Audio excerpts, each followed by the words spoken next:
This is war.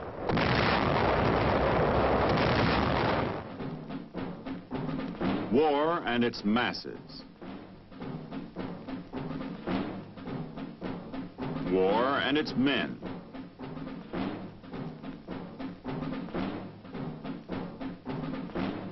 War and its machines.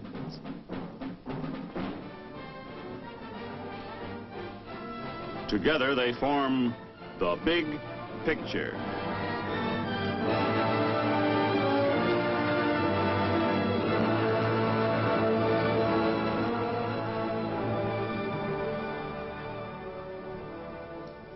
Welcome to The Big Picture.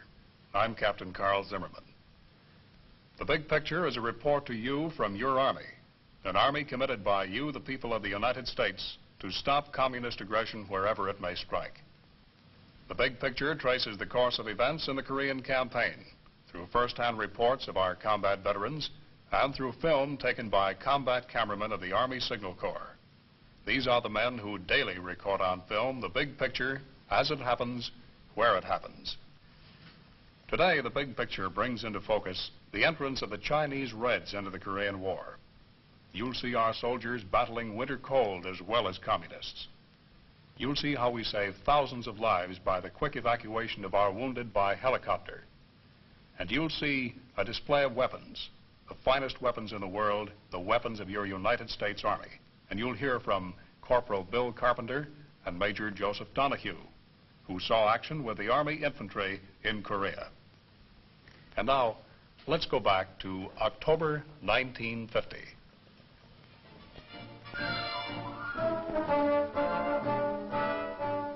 On 20 October, United Nations troops have seemingly sent the bulk of the communist forces fleeing in defeat toward the Manchurian border, 100 miles to the north.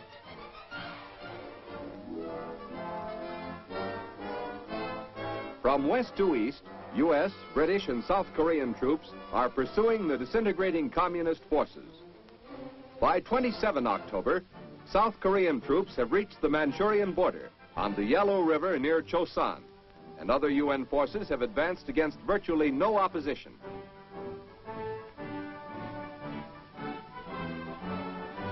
But on the same day, a sudden, unforeseen factor changes the entire course of the war. Chinese communist troops cross the Manchurian border and help the North Korean Reds drive back UN forces. Chinese communists fighting in Korea are estimated at 75,000, with another 500,000 across the border in Manchuria posing a more serious threat. By 8 November, UN forces have been driven back considerably. But on this date, another unforeseen event occurs. Chinese and North Korean communist troops suddenly break off contact with United Nations forces and fight only rear guard delaying actions as once again UN troops drive toward the Manchurian border. On 20 November, another United Nations unit reaches the Manchurian border. This time it is a United States unit, the first U.S. outfit to reach the border. As United Nations troops continue to advance in other areas, much depends on what the huge Chinese army will do next. The first sign of the growing threat from China. Captured in East Coast battles 50 miles from the Manchurian border, these troops belong to Chinese Red Army divisions in the combat zone. Chinese and North Korean captives are brought out of the hills to Wonsan and Hamhung. The Chinese are better clothed than their North Korean comrades. With their quilted uniforms, they wear tennis shoes wrapped in layers of burlap, making a kind of shoe pack.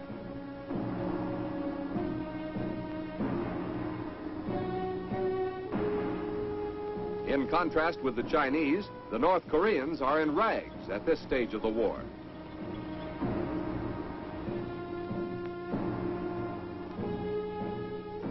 The prisoners double time across the Wonsan airfield.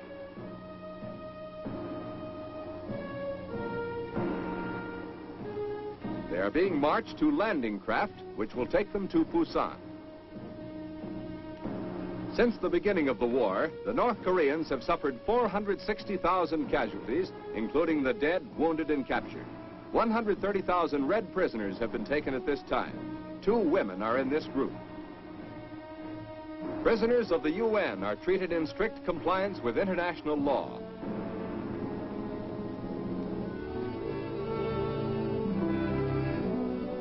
Over 25,000 men have been wounded in Korea, but less than 2% of these men have died. Less than 2 men out of every 100 wounded. The main reason for this low death rate is the speed of treatment. This is a battalion aid station, first stop in a wounded man's swift journey through the echelons of medical aid. The average time spent at a battalion aid station is only 72 minutes.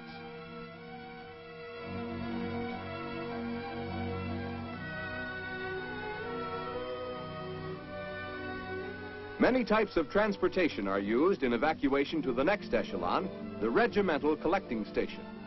Specially equipped jeeps are used in rough terrain near the front. But if the roads are serviceable, ambulances may be used.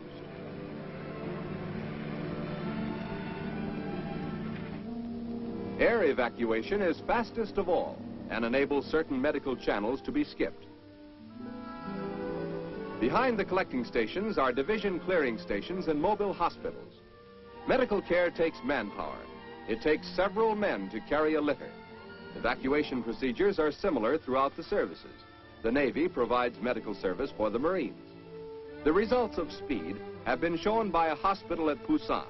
Out of 18,000 wounded brought in during the first 3 months of the war, only 40 men died. Field expedient. Wooden stands instead of tables speed the movement of litters and allow the aid men to work at hand level without bending over.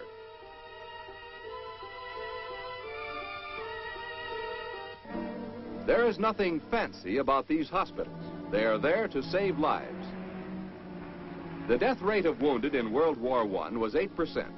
In World War II, it was 4.5%. Korea's approximate 2% death rate is a milestone in military medicine. Many casualties are evacuated by air to Japan.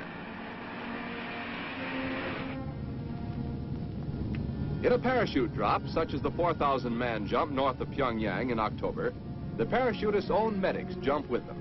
They carry enough medical supplies to last until contact is made with friendly forces. But even before contact is made, the injured may be evacuated from the drop zone by air.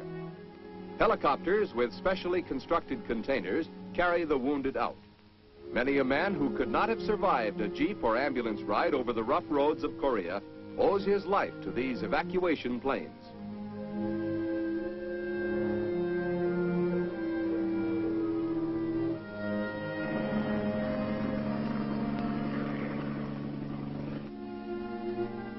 Japan is the next stop from the hospitals in Korea.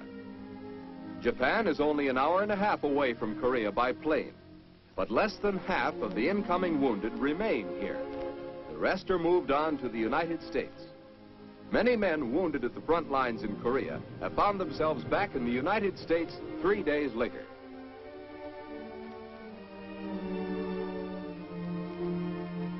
Our Army helicopters are saving thousands of lives in Korea. Corporal William Carpenter of the Army 7th Division is with us to tell us a little about them. Bill, you saw a good deal of the helicopters, didn't you? Yes, I did. First time I seen a helicopter evacuation was up in North Korea when my buddy got hit. Well, it so happens I helped bring another wounded person down off the hill to the aid station, and while I was down at the aid station, I met my buddy. The helicopter had come in, and they were getting ready to put my buddy on the helicopter. Well, when they put him on, he asked the pilot whether or not he was going to get air in there. And the pilot told him that he was going to have fresh air and heat. Mm-hmm. They jog him around, did he? No, sir, it didn't. Good smooth ride back to medical aid, huh? Yes, sir. Well, now, you were with the 7th Division, Bill, and the drive north. That went pretty rapidly, and then about the middle of November, something happened. What was that? Well, sir, that was the whole change of the war. The Chinese had jumped in, And at that time, we were in reserve. We didn't know much about it. But about a week later, we had our first encounter with them. At that time, we found out that the Chinese were better trained, they were smarter in their tactics, they had better firepower than the North Koreans. Better soldiers all around, huh? Yes, sir, they were. Well, you saw a lot of winter weather in Korea, Bill. How were you able to keep warm? Well, most of the time we were on the move, and we kept warm that way, but after we stopped, we tried building fires until it was dark. After dark, we'd climb in our sleeping bags, and that's the way we'd keep warm. Mm-hmm. Keep dressed in those sleeping bags, ready for any attack? Yes, sir, we kept our clothes on all the time. Uh-huh. Well, how about our weapons in this extreme cold weather, Bill? Well, our automatic weapons, they get froze up quite a bit during the winter time, so you have to keep working them most of the time at nighttime. But our M1 was always there when we needed it. You like that M1 pretty well, Bill? Yes, sir, I do. Mm-hmm. Well, if we must build weapons for war, Bill, let's build the best. And our Army ordnance, our American industry and labor are doing just that.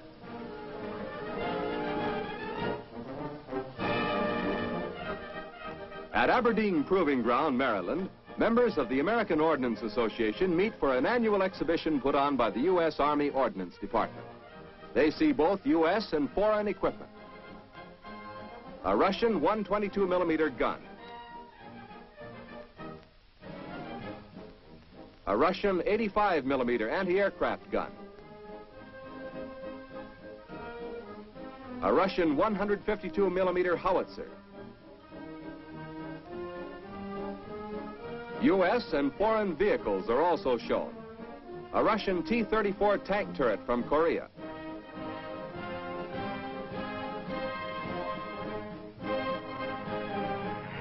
A U.S. M-26 tank, waterproofed and equipped with a snorkel breathing device for use in fording operations and landing.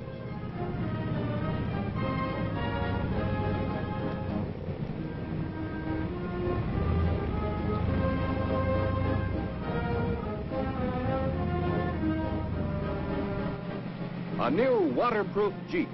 Greater electrical capacity for radio equipment has been added to this Jeep.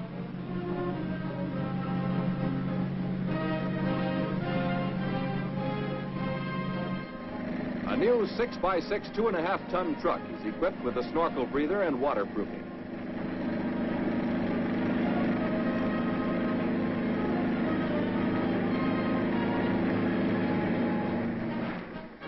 Next, the visitors watch demonstration firing. Recoilless rifles give the infantry artillery firepower.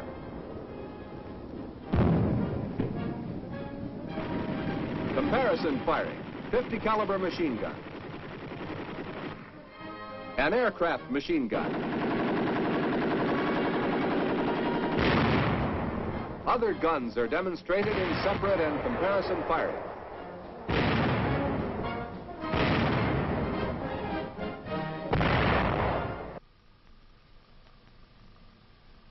Those are the weapons and machines of your United States Army. Now let's talk about the men who use those weapons and machines. The men of the infantry. And no one is better qualified to tell us than a man who served as a commander of a rifle company in Korea. We want you to meet Major Joseph Donahue.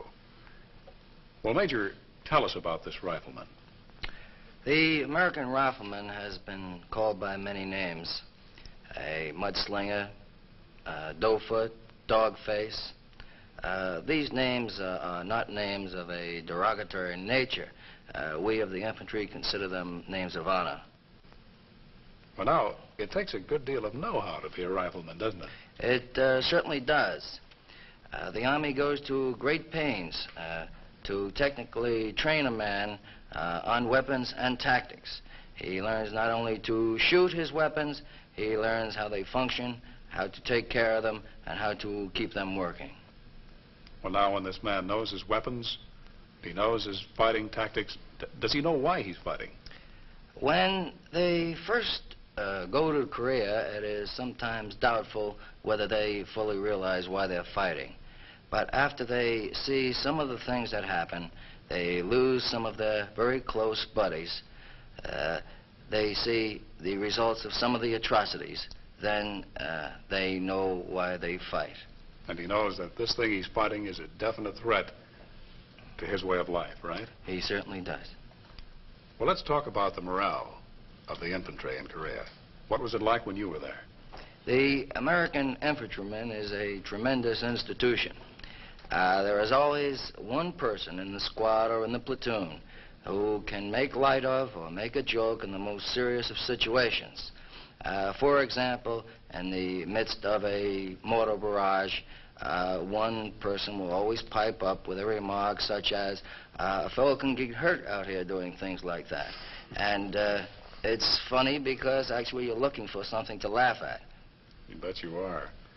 Well, now, from all you've told us, Major, this rifleman is a pretty important gent, isn't he? He's very important. If you would stop to realize that the armored, the air, and the Navy do their jobs so that this infantryman may accomplish his mission. The infantry is the queen of battle. Well, now, Major, let's watch the Navy as they give support to the infantry. On 15 November, in the Sea of Japan off the coast of North Korea, Navy Task Force 77 was operating in support of ground action in the drive toward the Yellow River. Winter weather is closing in, and naval operations are hampered by high seas and extreme cold.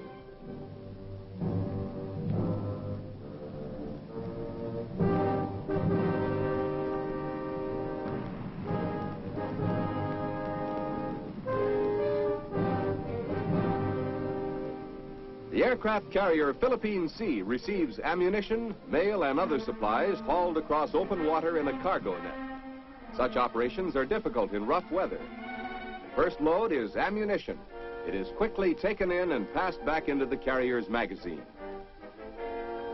At this time, Navy and Marine carrier planes were taking the fight into every corner of North Korea below the Manchurian border.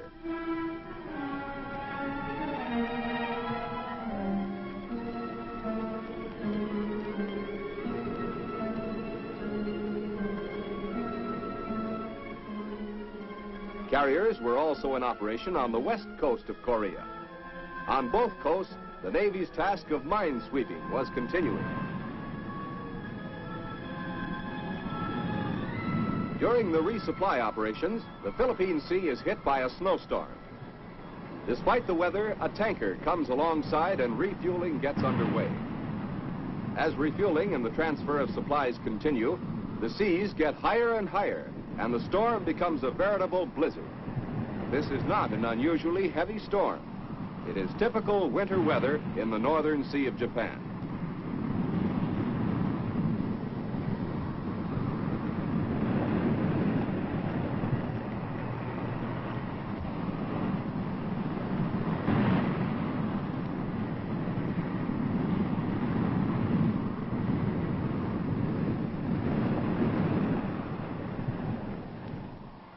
The crew breaks out snow shovels on the carrier. Although air operations are halted during the height of the storm, flights from snow and ice-covered decks are becoming routine. The planes are covered to protect them from the storm.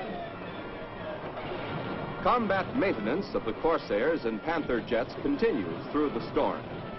The Navy reports the typical Korean temperatures in the northern area average 11 degrees above zero during November and 5 degrees below zero during December.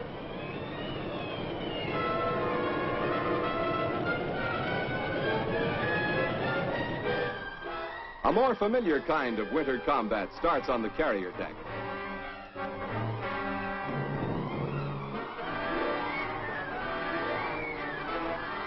This is a severe test for carrier planes. During World War II, most carriers were in the milder climate of the South Pacific.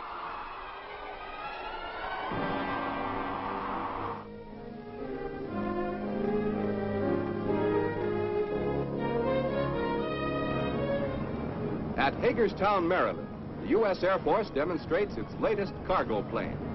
This is the Fairchild XC-120, a packed carrier plane with a detachable fuselage.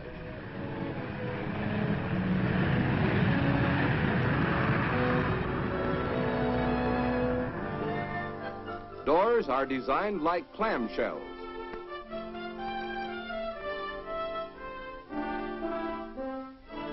Cargo capacity is 20,000 pounds. It carries 64 combat-equipped troops or 36 litter patients with 4 attendants. The pack has detachable wheels. 4 electric drum hoists raise and lower the pack from the carrier.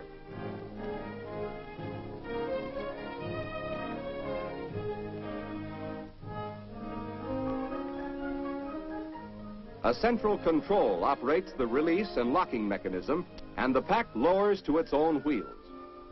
Then the hoist lines are detached. The 5-man crew of the carrier consists of pilot, co-pilot, radio operator, navigator, and engineer.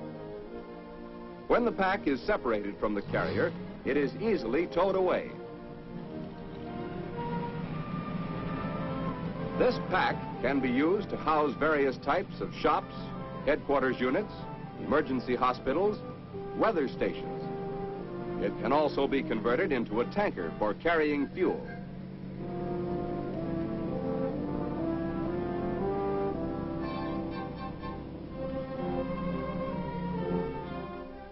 Ball socket connections lock the pack to the carrier. A rubber tubing seals pack to carrier by compressed air.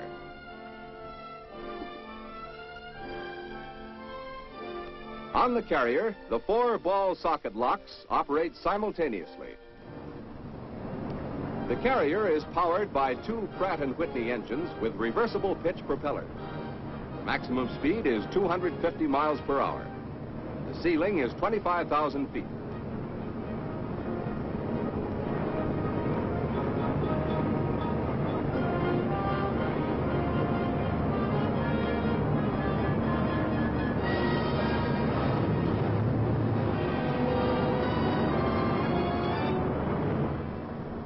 The landing gear consists of 4 retractable dual wheel units.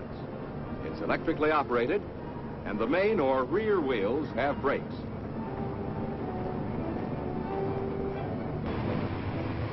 This airplane opens a new field for aviation. The cargo pack is to aircraft what the trailer is to highway trucks.